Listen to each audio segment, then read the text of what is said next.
to the ASC Clubhouse Conversations. I'm Eric Steelberg, ASC. Today, I'm pleased to welcome Mike Bauman to talk about his spectacular cinematography on the film, One Battle After Another. Hi, Mike. Welcome. Cool. So excited to talk to you about this film. I got to see it in VistaVision in London, actually, and it was spectacular. I really enjoyed it. Tell me about your history with Paul, how Yeah, you met him, how did you start with him, how far you guys go back, yeah, yeah. all of it. Um, I first met him, well, I mean, in 2011, we were doing tests for, I got called to do tests for some project at Panavision. And I went over there and I didn't really know what it was. I just knew that one of the line producers. And I met him then because it was tests. We were just doing very preliminary tests for the master.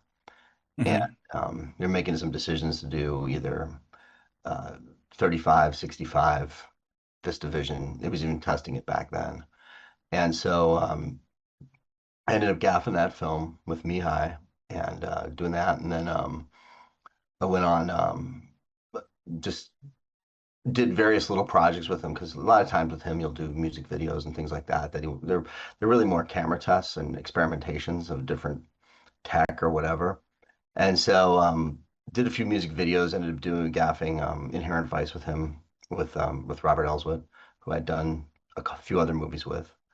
And so and then when we did this Radiohead video, and he was like, "Okay, what do you think about just doing if we did a movie in just kind of the two of us, and in this kind of like very collaborative manner?" And so then we went and did Phantom Thread, and then Licorice Pizza, And and Phantom Thread is when you got to start DPing for him. yeah, yeah. And we took the title of Lighting Cameraman because it was kind of Mhm. like in England, it was kind of a tribute to like um, the Barry Lyndon and what John Alcott did with Kubrick.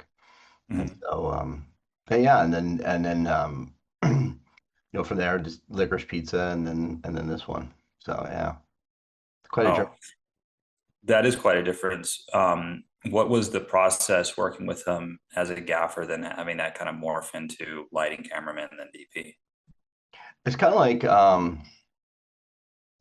that's a great question. I think it was just kind of what has been great about the relationship is we have a very good shorthand.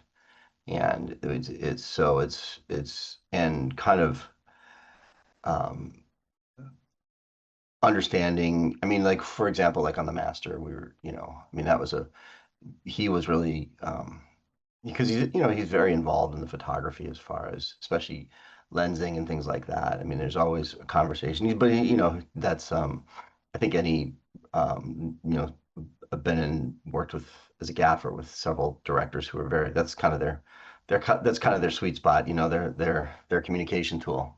And he's with him it was like, okay, we're gonna um just I guess I'd say it's like it's really kind of an evolution of like understanding his processes and just kind of what he responds to. And so like on the master, for example, he was really into shooting the 5203, the 50 ASA um, Mhm. Kodak stock because he'd had a lot of success with that on There Will Be Blood. And so that was just like huge amounts of light on that film. And and also because the On decision interiors as well. on interiors as well. Yeah, we needed about 150 foot candles just to get going. And so it was and a lot of it was also because we were shooting 65. And this is kind of an interesting parallel to the journey we did on One Battle because on the Master, the cameras for the 65 at that time just hadn't it wasn't accepted. It wasn't used a lot then. I mean, it's Mhm. picked up a bit since then, but so the cameras were pretty unreliable, and so Mhm. um, it was also using lenses that really, you had to be shooting at a 4 at least. And so it just was throwing a lot around a lot of light, especially interiors with the daylight stock inside. So and Wow. it So just 50 ASA out of 4 inside. yeah, I That's a cool remember. set. Yeah, yeah, exactly. I know. I This is remember. before LEDs were popular. This is before Just LEDs at were the popular. beginning, yeah. They were just starting to kind of filter in, and I mean, we were able to use like on that job, we were able to use like early versions of light ribbon that the color wasn't great, but they were, you know, as thin. So when we shot in the interiors of the boat, because with him, you're always shooting practical locations. It's very rare when you build on stage. And so, I mean, the boat, you know, the interiors of that in that movie, the boat, you know, there's like this much room above the actors' heads with the ceiling. So we were just like trying to slide panels in and then build up the ambient as much as possible. So yeah, it was an interesting journey. I mean, it was as far as that, but that kind of gave me an indication as a gaffer of just like this is the process that this guy uses and works with, um, and so Inherent, you know, when we moved on, you know, we did Inherent Vice, and then when we did Phantom Thread, it was really like, um, you know, working very much in the English system in that manner on that job, and that was, um, but it was clear that was like okay between, you know, he has a team that once he's kind of works with people a lot, he just, you know, like a lot of filmmakers, they just like to keep the same band together. And Tight so, family. yeah, exactly. And so, it was really just, you know, continuing that. And so when we got into this project, it was, you know, all right, let's supercharge what we were doing with the entire team. So yeah. Well, so for one battle, how far ahead of time did you guys start talking about the movie? Um, he would talk, he's been working on this project for a while in various forms. And so he would talk a bit, just uh, kind of very informally a few years before, I'd Uh-huh. say, you know, because of some of the research he was doing for some of the character development and things like that.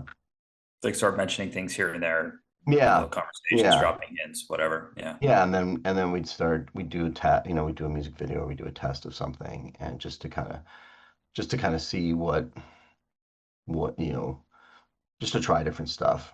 I mean, because it was an interesting combination of like, you know, obviously wanting to shoot VistaVision, and that Hmm. was something he was really committed to, and you know, and he's also doing everything photochemical as much as possible. So like that print that you saw of one battle is off of all the VistaVision stuff is off the original negative, and so which has its own, you know, which is great, but it's got its own, you know, exposures, all this kind of stuff that you really got to be on top of, and so you know, but yeah, early in the process, it was like doing tests with camera and stock and things like that, and just kind of seeing where just what everyone's responding to.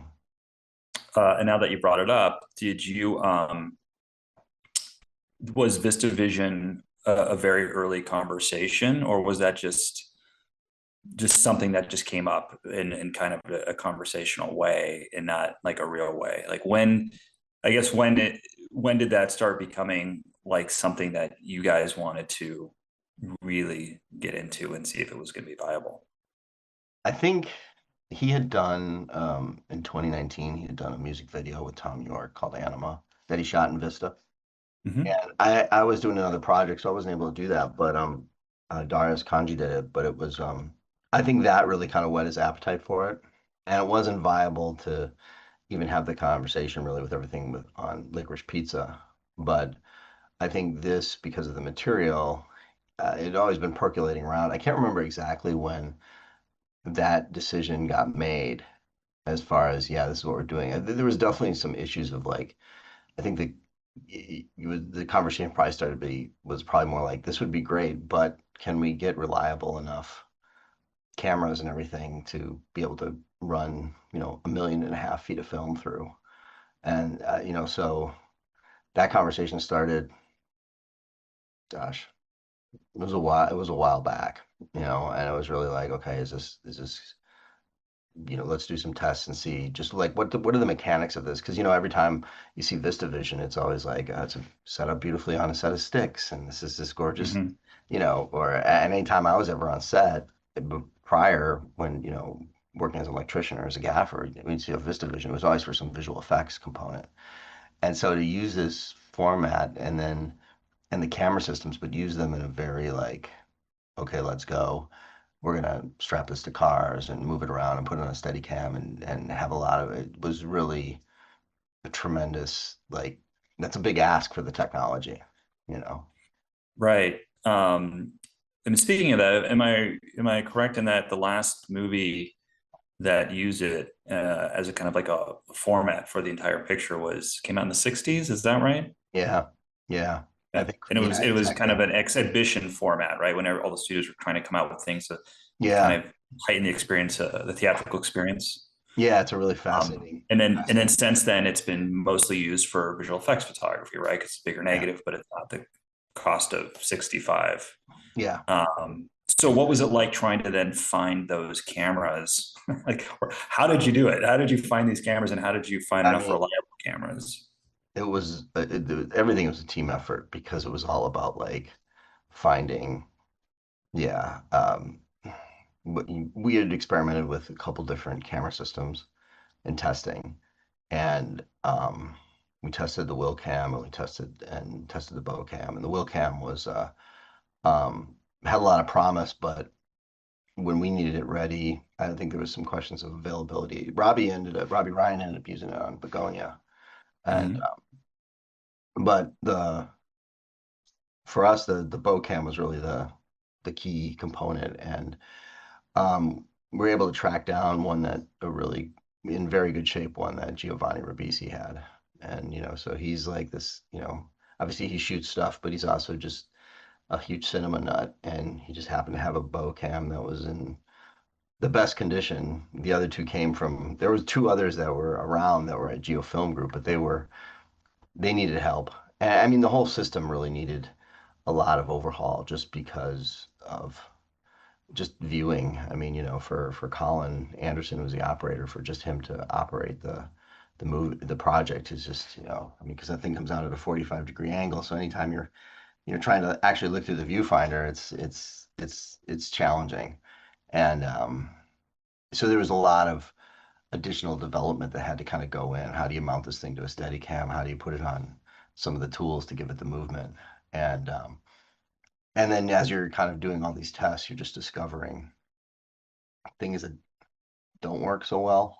Hmm. I mean, like the mag, if it moves a lot, it can jam. So you had to build supports for the mag, and then just and then also the sound issues with Vista, as it's just it's not the quietest format. Hmm. So there are some challenges there also. So does that mean it was mostly a one camera shoot? He definitely likes one camera as much as possible, but just due to some of the Um, you know, I would say we did more two camera stuff on this job than I've ever done with him. Oh, And really? yeah, and that was primarily because, when we're doing a lot of driving stuff and things like that, we could easily add two cameras.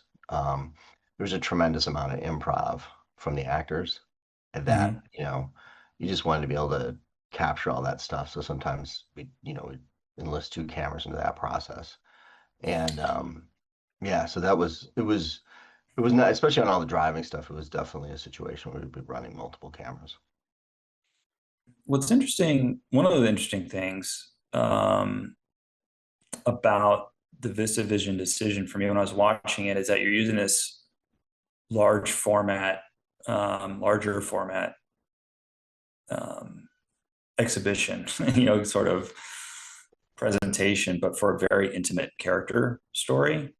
You know, Yeah, was there conversations about how you would frame differently, or what were like I guess what were the considerations in using something that was kind of developed for visual effects and expanse an exhibition on something that's like a movie with a lot of close-ups and a lot of like intimate moments between family members. yeah. It seems like the antithesis of what like the people who came up with this division wanted it to Oh be used yeah. for, Well, I or think like also, putting a yeah. loud camera this close to somebody. Oh yeah. Oh yeah. No, that was well, I mean, we did have a blimp built for the camera, Hmm. which was, I mean, it was pretty epic. I it was effective. It was very effective, but it was definitely like it inhibited a lot of stuff. So it brought its own set of challenges. So you could actually, and for like a few scenes. We'd also have. I should back up and say that we also carried two Super 35 cameras. So we had Millennial XLs. because for a few reasons. One is that we were all over, we were nowhere near Los Angeles for most of the movie, and so we're in 9 cities. We're in El Paso, and it was really like we're all over the place. And so having the ability to have reliable, um, just make sure we're gonna have something that can photograph. I mean, it wasn't that it was breaking all the time, but it was definitely like we were learning things. We were fixing the plane as it was getting flown, and it was a lot of stressful times for the camera department, you know. Oh, I'm sure. Yeah, and so especially because there were issues with crystal sync and things like that, and just things that you discover in the journey as you're putting this camera, because a lot of the environments also were just like, Eureka. It's very wet, very cold. It was this cold, humid, wet environment, and then you're in the desert and incredible heat, and so just all those little things start to affect the camera, and you've got dust and all this other thing. Just it was definitely putting in some trying environments. So like I think a lot of it was just like once we kind of got the technical thing out of the way and just looked at like taking this camera system and um, trying to like you just said, use it for these intimate moments was really. I think there's sometimes we get into like using Super 35 for some of the stuff. Like this clip. Hmm. This clip here was really interesting because it was a lot about um, giving Leo the space to do just run with the ball however he would run with it, and Hmm. and you know getting the dialogue and then just letting and then he and Paul really worked through this scene as far as just Hmm. where to take it and all that kind of stuff. And a lot of this particular sequence was shot in Super 35, and that was primarily because um, we could do longer takes because obviously in VistaVision, since it's using twice as much film, 1,000-foot mag only gets you 5 minutes, and we really found that 1,000 feet doesn't even. Sometimes that would be a problem with the camera, so we really are around 800 feet as our happy space. So this allowed us to kind of run two cameras on him, really just capture all the energy and and not have the technology get in the way of the performance. Hmm. You know. So it's a good thing the actors were on board with the the Vista Vision and Yeah, the challenges of I think keeping the cameras it running. it was definitely a an adjustment for everybody when they turned the thing on for the first time, and it's like, really? And it's like, yeah, and we did test to see like, okay, when do we use the blimp? Is there things that post sound can do? All that. And this scene was actually really interesting because uh, one of the things in the lighting of this whole project is just about integration and Paul really wanted, even though this movie has huge scale and scope, he was our visual North Star was the French Connection and last detail, Hmm. a lot of these 70s cinema type stuff and really indie type of vibe. And so um, he wanted a small footprint, which is an interesting conundrum given the size. And the camera department's got 5 cameras Yeah. and a ton of lenses, a couple 100,000 feet of film, and so the truck is packed. I mean, just packed. And but and a lot of it was just like working on how to um, embrace like kind of the environments we were in, and like a lot of the lighting in this sequence is having a lot of conversations with set decoration.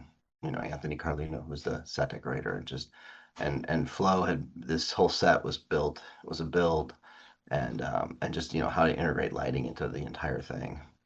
And So you're using old cameras, an old film format, hasn't been used in a long time, narratively, and that don't hold sync, and all these things that we've worked on trying to improve.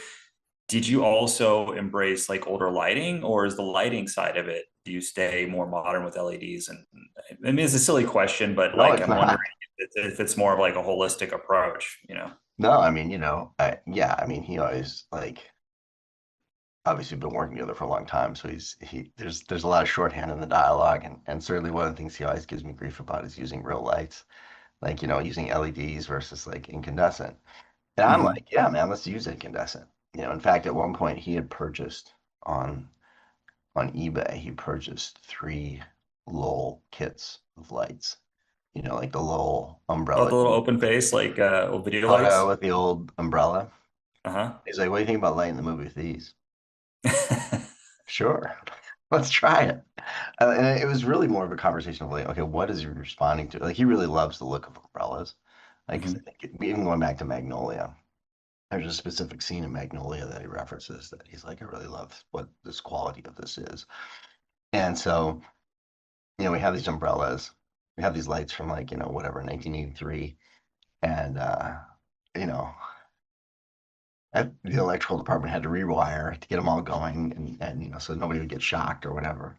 Um, and so we just tried it out and saw what, and to see what would do a test to see what was the quality of that kind of thing. And so it was, but the realistic factor was that, because we needed to be so light and nimble, it was a mix of incandescent when we could, because it's great. And, we've built specific lights over the years, which clusters of small bulbs and things like this that have been really something. It's a kind of light that he really warm incandescent low wattage thing. And so it'd be so it's a mix of that kind of incandescent and plus LED just because we just needed to have the small footprint and speed and And versatility. is he mostly responding to the light on faces or the environment or both? It's both, Mm. it's really like, I think the thing is like, because he and Flo had picked so many practical locations on this. I mean, there was just, I don't know I can't remember what the final count was. I just remember it was a lot in a lot of different spaces with different characteristics. And it was really interesting to go into these places like the Mission, for example, and where Sean Penn meets his daughter, we meets Willa for the first time. And it's that environment and just the quality of light that was there was like, okay, this is great. How do we mimic this and bring it up to the level that we need for technical, to Right. get enough Throughout the exposure. day. Yeah. Yeah, and just maintain it and all this kind of stuff. And so there's a lot of those kind of like going into spaces and just looking at it and okay, well, if we shot this at this time, natural light's going to be great. But, or we just lighted to make it have the same feel of this. And so there's a lot of those kind of conversations about just like look and feel of the natural environments and then Mhm. allowing it for as much camera movement as possible, you know. Well, So speaking of which, so you guys mostly shot on location, yeah, and up and down California, across California, all the way from, like you said, Eureka, yeah, all the way down to the southern border, yeah. and quite a few places in between, as well as El Paso, Texas. The logistics of that seem crazy. What was that like for you in trying to make these places feel like they're all part of the same movie? Very different weather, very different environments, all across many different times of year. I mean, what was the planning that went into that? I mean, yeah, it was. There's nothing to say. It's just saying it by everything on your face. um, yeah, there's a lot of moments of like, oh my God, how's this gonna work, and just you're trying to turn this. I mean, even as much as the desire was to make a small footprint, Hmm. it's very difficult to do when you have picture vehicles and guns and elaborate special effects and just all of it. I mean, it's a traveling circus. You can't get around. Hmm. And a lot of these Hmm. locations we were at too, there's no film base in like, I mean, there's a minimal amount of people in like even Sacramento, but Stockton and Eureka and San Juan Bautista and you know Ocotillo Wells. I mean, there's nobody out there. So you really kind of bringing this whole circus, and so really a lot of it was Justin Dixon who was gaffing was sometimes would go ahead to locations and just really pre-light and try and get things dialed in. Um, but there was also an element of just like, okay, let's just show up on the day and we'll have some base level stuff in there and let's just see how the scene plays and where we end up making adjustments. And there was a lot of it was just also embracing a certain rawness to the entire thing, Mhm. and really just being like being comfortable. I always found with him is that when you're getting into an uncomfortable space, like what you feel is now we should do more of this or we should do more of that, and when you're kind of on that edge of being uncomfortable is like when you're starting to really get into some interesting stuff, and And that was kind of, creativity starts to blossom in the hardest yeah, positions, yeah, situations, right? Yeah. yeah, totally. And so that was an interesting part of the journey because it was a super, I mean, I won't lie, it was a super stressful shoot because you're showing up. You're not seeing, the other thing is with him, you watch print dailies, you don't watch digital dailies. So Mhm. you're, So you're setting that up on each location? yeah. So we kind of Wow. had like, I think whatever it was, I can't remember how many times the Breaking Grips had to set up the projector booth, which consisted of two Super 35 projectors and a VistaVision projector since we were watching Vista dailies. Oh, right. And so you've got so you'd shoot a day, like we're up in Eureka, you shoot a day, and you're really not going to see it for 2 more days. And so Photochem would get the film and they'd scan it. We had an iPad, so at least could get an idea of where we were with exposures. And I was taking a ton of stills, but Mhm. it wasn't really like you could make like, okay, what's this really going to look like until like 3 days later. So, Yeah. you know, So the immediate video dailies would just be like an immediate, like everything's okay, yeah, it's black, yeah, whatever. But yeah, then actually judging the footage would happen yeah. in projected dailies. Yeah, yeah, Got it. exactly, exactly. And so it was really, yeah. So we'd get stills on the iPad, and it was at least you could see like, okay, I could be seeing like, okay, exposure wise, this is good. This is, just where we're falling, and is everything in the right spot, and um, and then adjust accordingly. So And yeah, then print projected dailies were really helpful for you as well.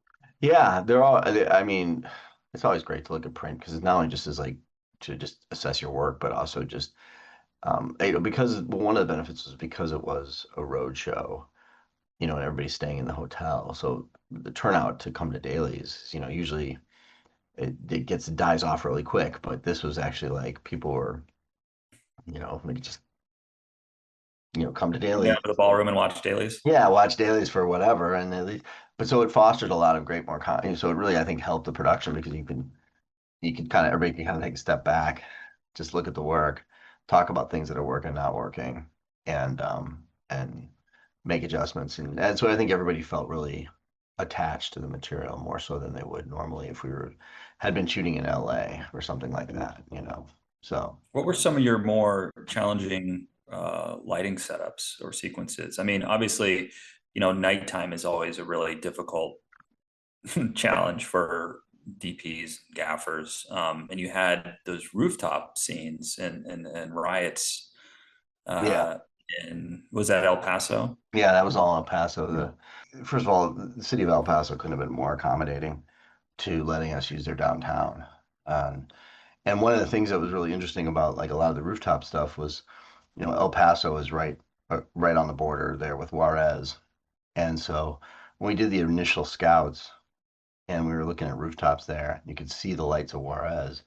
And it was like, this would be great to have this to capture all this and not, but then, okay, then we're already, what lenses are we looking at that we could, we tested a bunch of stuff just to see like kind of what we'd have to be at with rating the film at because a lot of the movie is pushed, and then also shooting it like wide open, and so it was really trying to figure out how to incorporate as much of that as possible to just bring in that dimension of the whole thing. I mean, a lot of the lighting was just figuring out how to integrate a mix of integration and practicals because a lot of the downtown, which they let us really have at it, is you know a lot of the storefronts are closed and things like that. So it was really working with vendors and set deck and putting up neons and putting up things like this and then working off that and figuring out where we could hide lightings, stashes of lights and allow things like like the skateboarder scene, for example. One of those guys are come up, and it's World War III out there, and they all peel off, and the camera pans away with them as they're all skating around the corner. It was really like, okay, how do we integrate as much of the lighting into the set as possible so we can just catch these moments when these guys are doing their thing? Because one of the things in the casting is so much of the cast hadn't even acted before, and so you're mixing, professional actors with folks like those skateboard guys were just that's local El Paso talent, and so Hmm. you're really trying to work with them and just create environments lighting wise and that you can photograph that are you can kind of really go around and do whatever and embrace what all that is. And fortunately, being in that city, once it got past 6 p.m., they were just like, yeah, have at it. And so it was almost like our own, almost like another backlot, which was a total joy. And was that VistaVision? Most of that stuff Most of was that filmed. was all VistaVision. Yeah. Yeah. Yeah. Yeah, anytime we had anything out exterior stuff, and especially like one of my favorite shots in a film is the rooftop, like you mentioned earlier, where they're running across and the Hmm. three guys jump, and this is right before Bob falls off. They jump over the thing, and he falls down the tree, and it was just a combination of like we had to tell the story that there's a down below, there's this huge street battle going on, and so working with effects and just Jeremy effects putting up all the smoke and then kind of adding the little light references that just kind of keep the energy going and fire and people running through lights, just to kind of keep Hmm. just playing with the shadows of it all. And it was really like just a combination of things coming together and just getting the right energy of the moment. Um, so there's a lot of like little great uh, situations that we ran into like that. It was just kind And of how fun. much were you You said you were pushing the stock. How much were you pushing the film stock? Yeah, so one of the things is, and even going back to Phantom Thread, has always been like, we've always looked at experiment with pushing.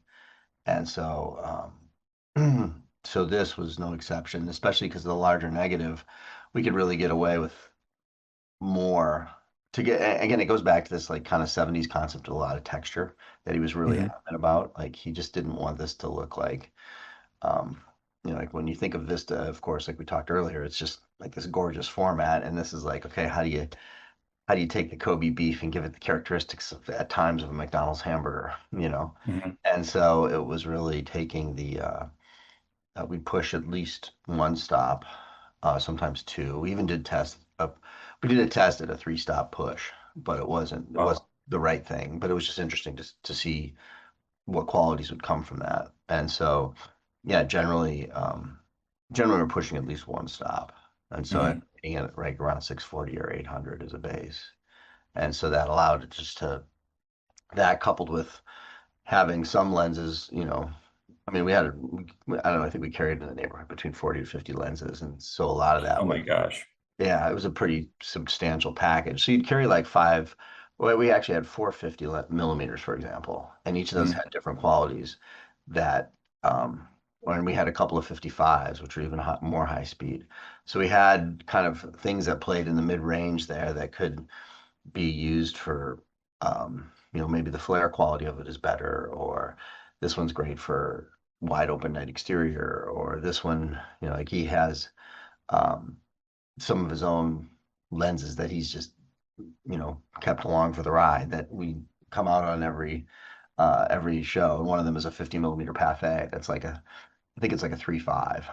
And so that Hmm. thing, you always have to kind of keep that in the back of your mind because that's a favorite lens of his. And so sometimes a lot of close ups, Make like, sure oh, you have enough light if he wants to throw it. Don't be yeah, shooting at exactly. a Because all of a shop. sudden you go from like, all right, we're lit and da da da, da, and you're shooting the scene and say, hey, can we do that close up on the Pathé? And you're like, hmm, you know, Yes, of course, right away.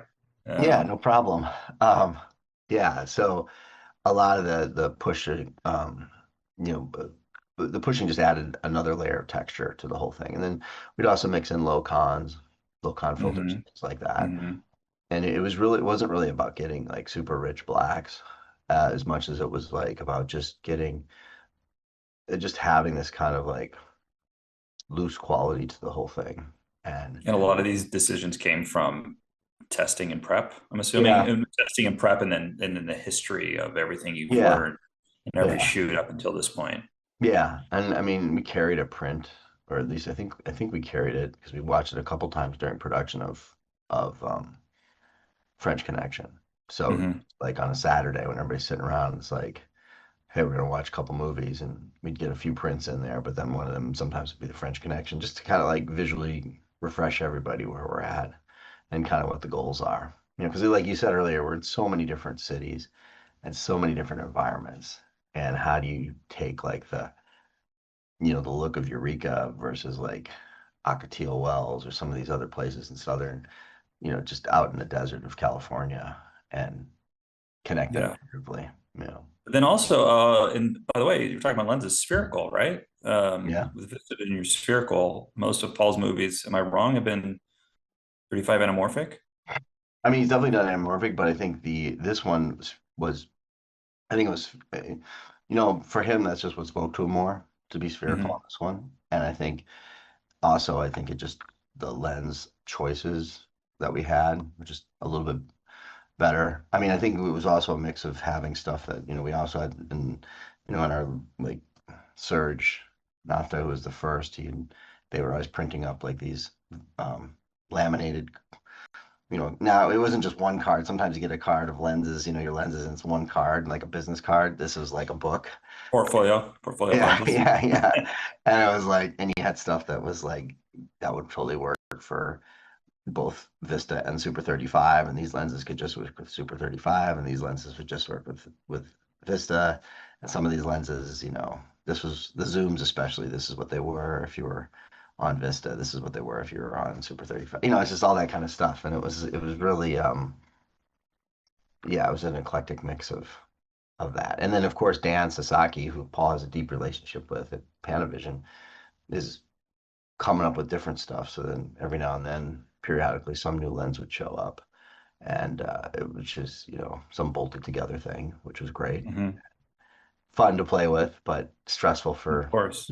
for Surge because it was just like you know you never just all sorts of different quality stuff, and a lot of the lenses had different color tonality to it and things like that, and that was just always embraced.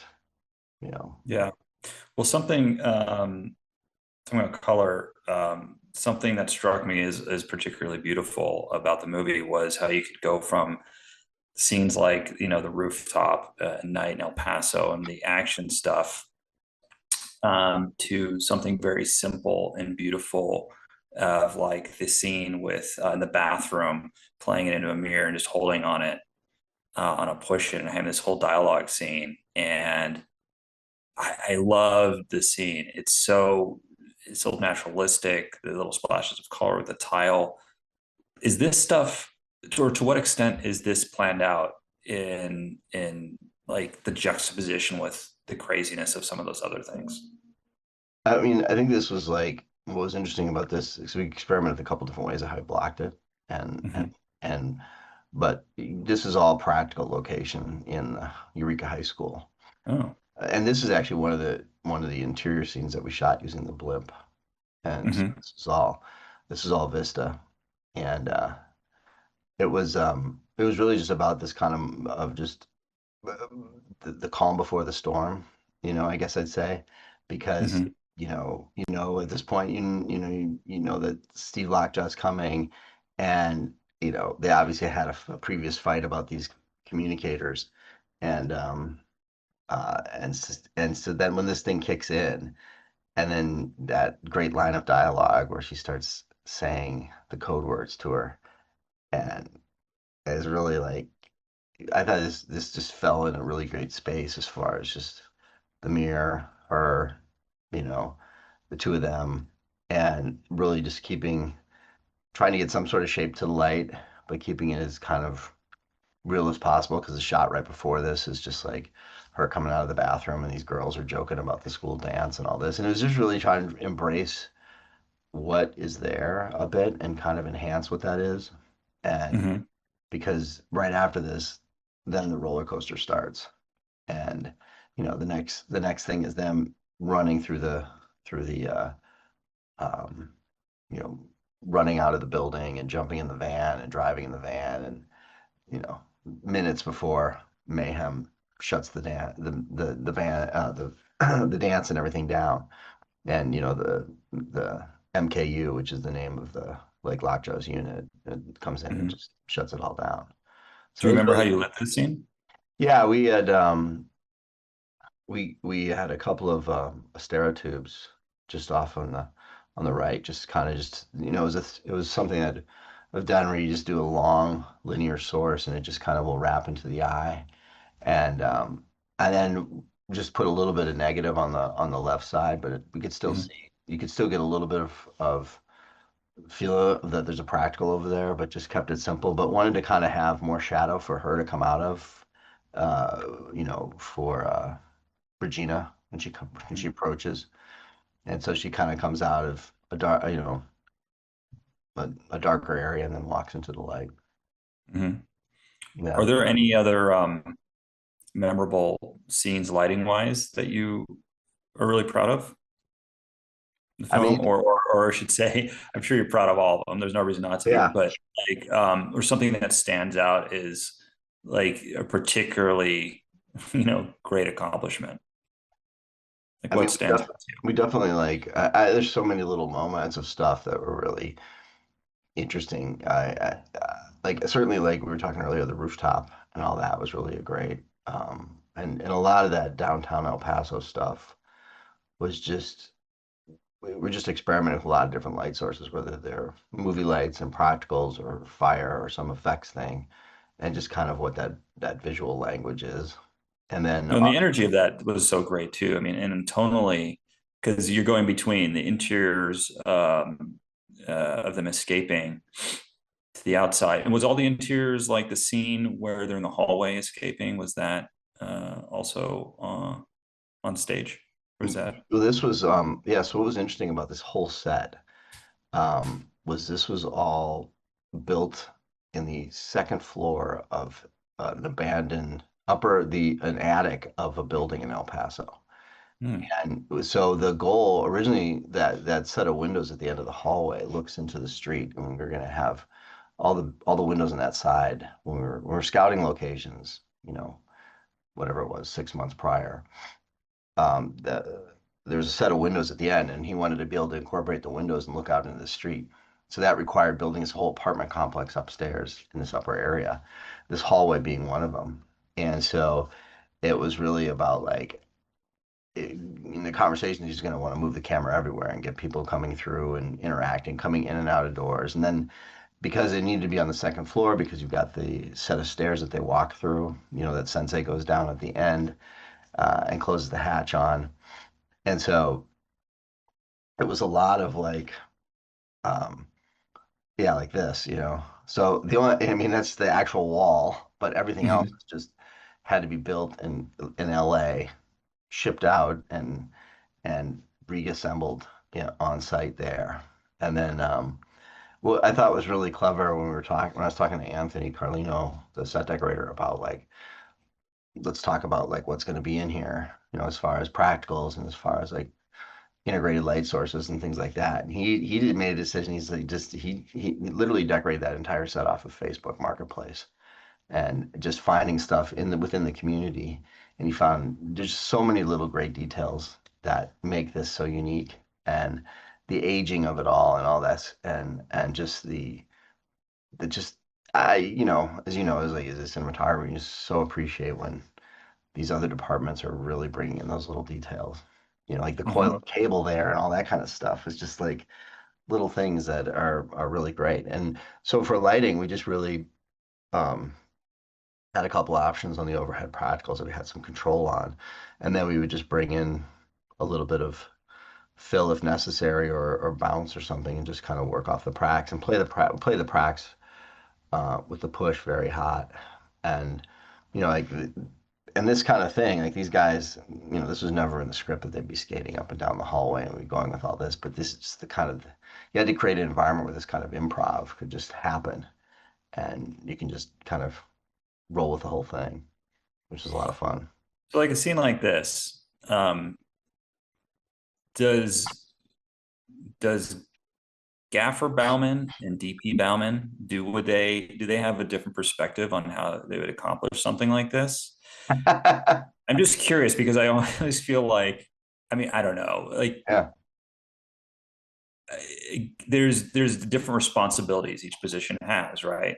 Hmm. And I find I mean, of course they're aligned, but I'm always wondering, like, if a gaffer had to shoot something, would they light it the same way if they're responsible as a DP and for the whole shot and the tone and whatever, versus making everything is, maybe it's not fair to say, but like the presumption is that like they want to make everything that they've been asked to do perfect, right?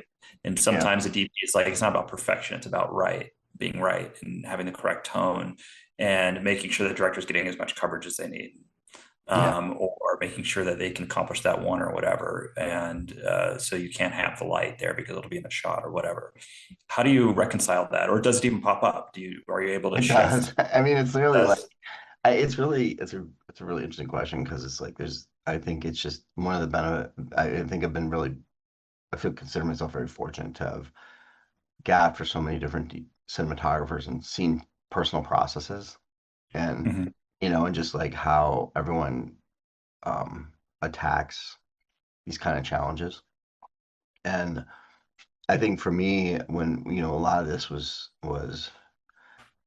uh, it was clear that in our testing and the visual language is like, okay, we're really gonna um, having things go to black is good. That's part of it. And it was definitely an adjustment, I can tell you, for a lot of the crew of just like, you know, there's a perception that when you hear that there's film, okay, we're gonna need a lot more light, which is not the case. But I mean, there's that perception, and so everybody comes in and it's like, okay, we're gonna be putting stuff everywhere, and be just like, really, I was really comfortable, and I had a lot of conversation with Justin Dixon about just like let's just do, you know, he called it just like little knives, like little light sources and things like this that would just we're gonna embrace what all of this is. And then Tana Doobie, who's the key grip, she would always have like, you know, okay, let's have this bounce always ready. Always make sure we have this and these two things because stuff happens. And then you've got Bob wearing sunglasses, and so you've Mhm. got reflective issues and things like that. And for me, it was just like, okay, I'm gonna try and find, mm, like I said, it's like being comfortable with the uncomfortable. But then also, I think of something I was able to work with Harris Savitas one time, and he was just like, on Bling Ring, and he was just like, it's just let's just make mistakes. Mistakes are good, and we can find interesting stuff. And it was like really interesting because I never really heard a cinematographer come out and say like, "Oh yeah, man, just." And he said, "Oh yeah, and if it doesn't look good, just blame me. It's fine." And I was like, I never heard like somebody giving you that kind of freedom to like just do stuff. But he was just like, he really wanted to. How do we keep it light and quick? And Harris was, and this how we got to keep this movie light and fast and embrace the imperfections that happen, and that's a good thing. Sure, but I think there's something to be said for. I always feel like I'm hearing people that are really, really good at what they do say that the most, because you've got like yourself and Paul, extremely accomplished, best at what they do, talking about like embracing mistakes, but you're embracing mistakes from the standpoint of being so thoroughly prepped and so thoroughly experienced that that a mistake on your set and your situation is somewhat guided by all these really Yeah, interesting decisions that you've made through so many months, years, in fact, right, of prep and yeah, knowledge, that your mistake is more like choosing from a menu of things that go wrong versus like anything in the world could go wrong. Like it's sort of like controlled chaos, right? yeah, yeah, And I think, and I actually, in my own work, I always liked, the happy accidents and the things that you don't know that are going to happen, which a lot of it comes from, sometimes shooting on location too, right? yeah, Because you don't know totally. what's going to happen, whether it's weather is always the big thing, but knowing what you're going to be surprised with on the day or performances, whatever. But I hear you. I think you can tell that in the work of this movie, there was a certain amount of, or phrase it as like freedom that you guys had to explore with on the sets and the actors and get Yeah, some and really beautiful, beautiful things. yeah, no, I mean, I think it was like when we would watch, like he and I spent a few days watching initially we were just talking about how to get the look, and what he had, and it was and what was resonating with him when he was writing the script is just like, the fact that he was constantly talking about like the rawness of the French Connection. And you look Mhm. at so many of those scenes, and obviously, they made that movie for like $2, and and it's just the performances are so strong and everything, and it just plays so well together, this combination. And so he was, you know, yes, faces can go dark. Yeah, we're gonna go overexposed, and the other thing is like you're talking about, you know, one of the top box office stars, and is he cool with just like, here comes the sun? We're doing these driving shots, and it was a lot Yeah. of it was, sometimes they put their camera on would put their car on a biscuit and drive around, but you just sun would go in, sun would go out. We're just managing exposures and embracing what's happening, and not a lot of people. Normally sometimes you do car work with major talent. You're gonna, okay, let's soften this, let's bring this, let's shape the light in a more pleasing manner. And this was about embracing like just kind of those raw things, because and I mean also it really helps is like editing wise. He's not gonna put in stuff that, like, I was like, we might have camera shadows here. He's like, yeah, fine, I'll just cut around all that. We'll find the good parts of it. And so like this was like, the when we're on the biscuit, like here, we just have, and another time, and obviously it's also we're dealing with like the sun, just constantly battling the sun and exposures and just clouds, the whole thing. And but not having a map. I mean, this particular setup is a little more. Not every time it was like this. There were times where it's just like, let's strap two cameras on and let's go. And especially like there's a scene where Sean is driving, and he's taking Willa to where he's gonna where they're gonna meet the bounty hunter who's gonna take her to uh, 1776. And and I mean, it was just literally strat. We're in Ocotillo Wells here, and he wanted to do a shot where his profile where Sean's driving through, and it was just strap the camera on, let's go. And I mean, this thing was bouncing all over the place.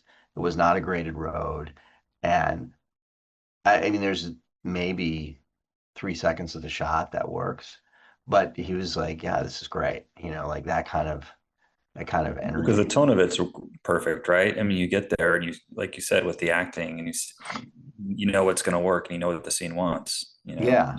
And but it's definitely like you had to just embrace those kind of things of just like this is this rawness to it. And it certainly was like, all right.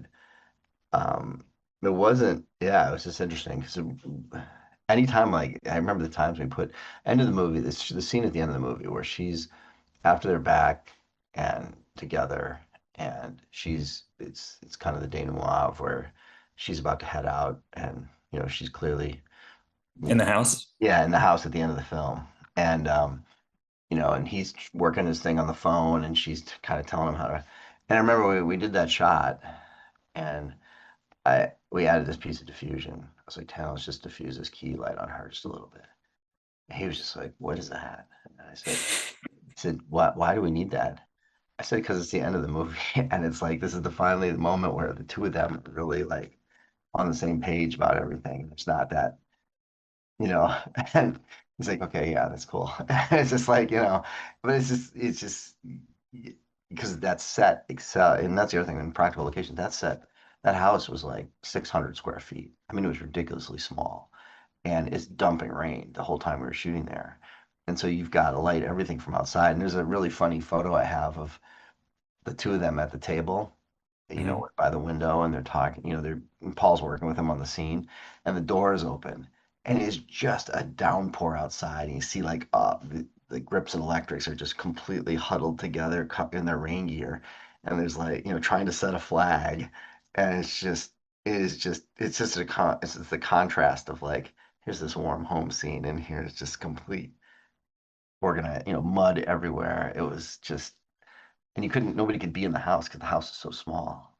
I swear to God, I think he specifically, let's go wide here so then nobody could, that means everybody's got to get out, and you're like huddled Right. in the corner in the bathroom, like trying to, it's just, but that was kind of the way he wanted to make the film, just like we're going to be as practical as possible. And the cast was on board with it. That was the key part. There wasn't any friction there, you know.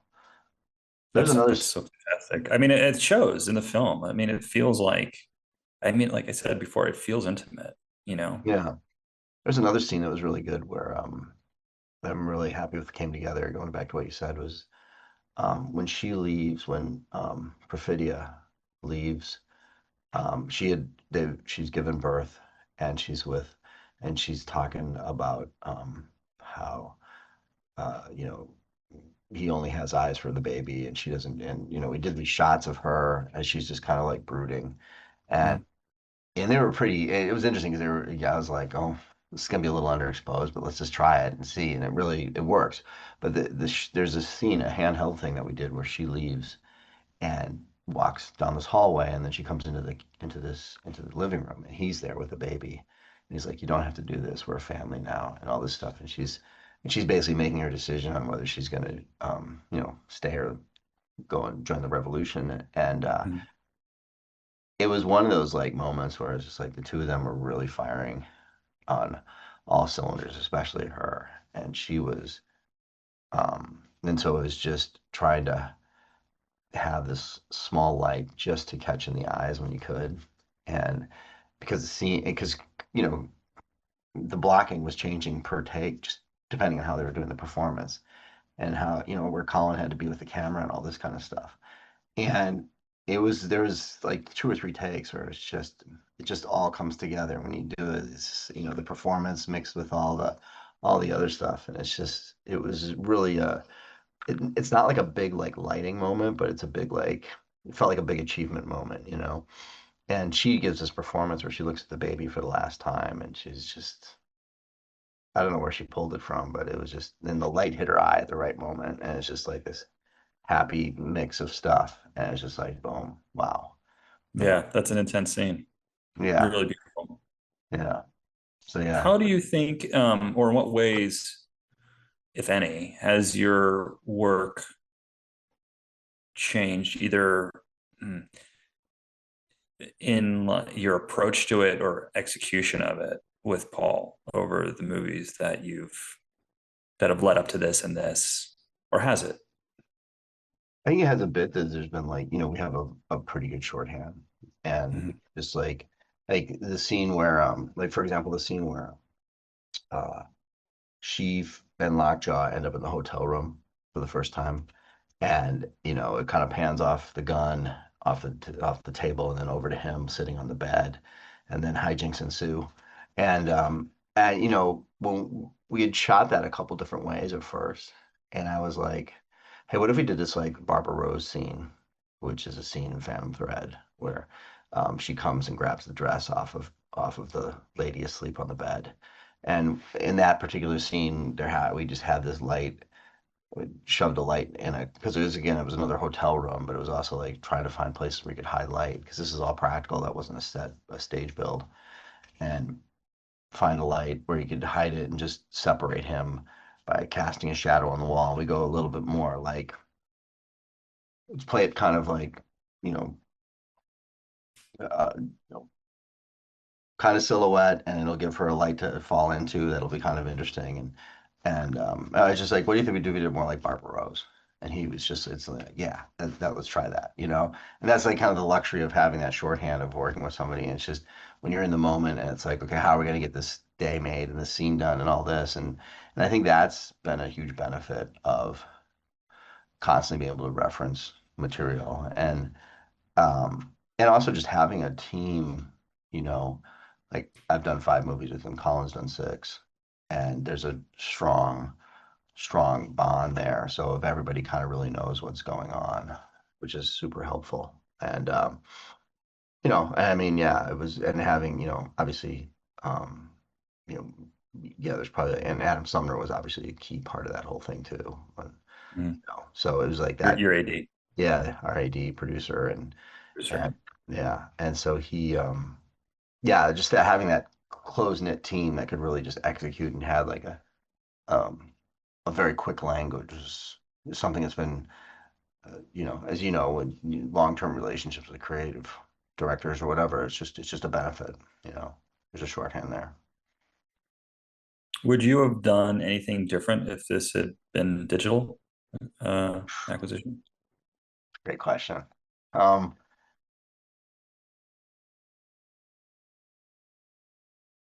I don't know. I mean, it's like I think, we definitely lit it in a way that it was like it, I think it wasn't like I'm just trying to think if there was anything that would be, you know, it's I so mean, forget the technical reasons, right? yeah, Like exposure obviously wouldn't be an issue, but would you?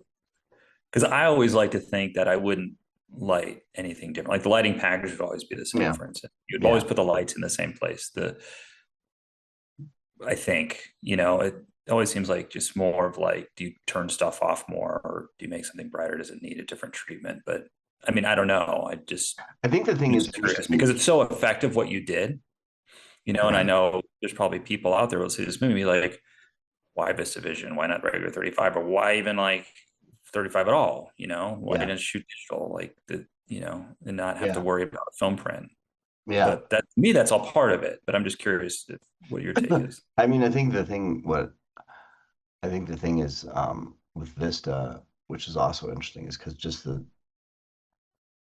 mechanics and the size of the camera also dictated where we could put stuff and how we'd approach Mhm. like shooting car scenes and things like that. Whereas like with digital, you have the ability to, put a Do camera anything. anywhere. Yeah, exactly. And Right. you look what Claudio did on F1, and it's just like I mean, they had that thing everywhere. And so I think it definitely like, and Paul also he generally tends to just he likes to just have almost like an observational camera at times. So it's like just Mhm. yeah, give me 200 feet of dolly track, and we're just gonna go along, and then this is really where you lean into like the AD crew who's like managing background and stuff. So you can just go and get all this kind of thing, and just be patient with it. And he's not. I remember back on the Master, it was like we were doing stuff, and he didn't his like comfortableness with lack of coverage, which is not Mhm. the case for a lot of folk. And it Mhm. was really interesting because I remember doing a scene where Joaquin Phoenix comes down, he rips a screen off to say goodbye to this girl, and we just did the shot, the master, and then a close up on her. And he's doing Mhm. most of the lines and stuff, and he's like, "You don't want to get a reverse?" He's like, "Ah, no, I'm good." And it was just like, so this is clearly somebody who's very comfortable in his head, like where how he's gonna put these things together.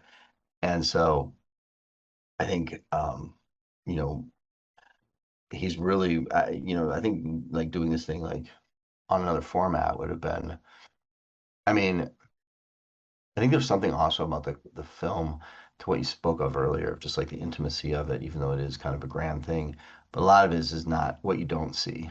And so like a lot of the blacks and stuff like that, like the distance, it was never about like, okay, let's get a bunch of condors and really kind of see stuff. It's like if we can when it falls off, it falls off. And Mhm. that's something even back on Phantom Thread was like, okay, let's just let it go. Just let it go. And embrace what that is. And on Licorice Pizza, we did tests like where it was just like, okay, let's just go on Ventura and just shoot. And car headlights will be fine, you know. Mhm. And there's a walk and talk at the beginning of that movie where he's asking for her phone number, and the camera turns and you're looking. I can't remember. We're looking down some street in the valley, and it was just like normally it'd be like, okay, let's have a condor there and do this and do that. And it was just like, let's just have it go to black and we'll just light them. And that was kind of it was a riff off of a shot that Gordon Willis did in Manhattan when they were walking down the street and they just had a light over camera. And it was just kind of embracing what was happening and just went to black. Okay, cool, And that was going to be part of the aesthetic of One Battle was just like, you know, taking all that. And I think with digital also, just I mean yeah, you'd have to build a LUT that would really not would so you don't see all that amazing depth that you do at times with that format, you know. It So also seems like like you're saying behind the scenes, the challenges, or whatever difficulty. Maybe difficulty is not the right word. Maybe difficult in context because digital exists now, but the difficulty of it forces a certain style of filmmaking that you guys embraced really well, which is, having more discipline about where you put the camera, what you shoot, choosing the angles carefully, how you mount cameras, how you move cameras. It really worked for the storytelling in the movie, I thought.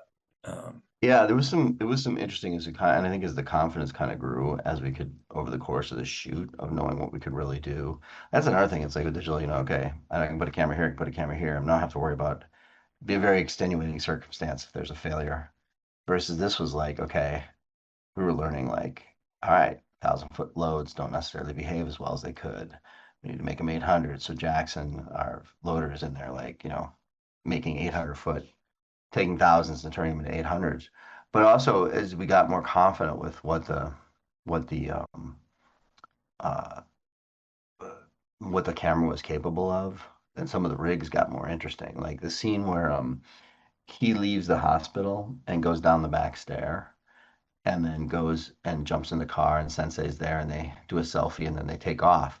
So that's all one shot. And so it was building an 8 foot slider and attaching it to a car with a matrix head and a push in.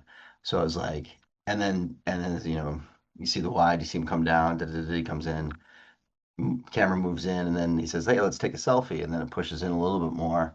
They take the selfie, and then you're locked there. They locked everything down, and then he took off and drove around the corner, and they were continuing the dialogue scene. And that would have, we did that in El Paso, so that was near the end of the shoot, and it was, there's a lot more confidence in like what we could get away with the camera and how to really the what the failure points were and just a better understanding of all of it. And so I think creatively that also helped. That also opened the door a little bit later in the movie as far as like, okay, we know we can pull this off and that kind of thing. Like there's a whole thing like the helicopter shot, in Sacramento where she's running and it was like, how do we get a Vista Vision camera and a nose cone? And it was like, you know, and Dylan Goss, who was the aerial DP, was like, it was like, what about IMAX? And it was like, well, the lenses, it was a conversation that could we even do with Vista. There was a lot of those kind of conversations. But there was he had some shop that fabbed a bunch of stuff and they were able to get it in the nose cone and do the shot in Vista, which was, but I mean, and he was like, I don't know if it's going to work, but we'll give it a go. It was a lot of those kind of moments, which added to the element of like, okay, here we go. Well, I love how you embrace the challenges and the confidence and the filmmaking really shows. Yeah, thanks. Yeah, Well, was a good one. yeah, thanks for sharing all this with us. The movie's fantastic. I feel really privileged that I was able to see it projected on film in its native format. I Yeah, didn't awesome. realize it was from the negative without IP and IN. So no wonder the Yeah, print was so beautiful. yeah, the It's so yeah. beautiful. It's a great movie too. You did a great job. No, thank you, thank you. Yeah, the uh, it was another interesting mystery was like them finding a film scanner like Mm, that could output it to something to make Vista, so they could because there's Super 35 sections in visual effects, but the Vista Vision print actually has less visual effects because they didn't want to. He was trying to minimize the amount of film out they had to do. So there's some stuff he's like, all right, we'll just leave that, and it's amazing. interesting. Yeah, so it's a slightly different visual experience from like a DC, somebody who sees it as a DCP or something. Yeah. Well, fantastic accomplishment. It's been a pleasure talking to you about it. Yeah. Thank you so much.